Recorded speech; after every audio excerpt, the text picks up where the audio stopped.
Timer begin. So you press Effect, Distort, and Turbulent Displace. Now this effect has many assets. The evolution rotating slider is similar to the fractal noise slider. It's only used so it can add an evolution and a randomness to your effect.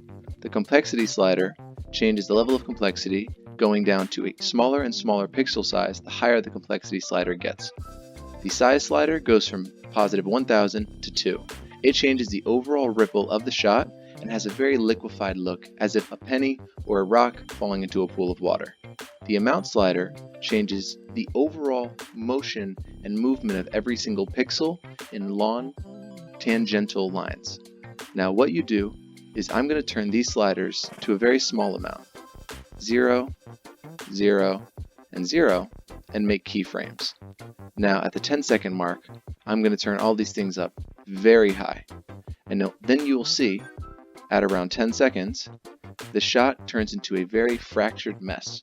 Now this can add a great feeling and sense of emotion to your viewer, because they start to get this feeling of a dysmorphic crisis happening. And it's really good if you want to make your viewer feel very strong emotions with very little effort. Like always, press Effect, Distort, and Turbulent Displace, and try this for yourself.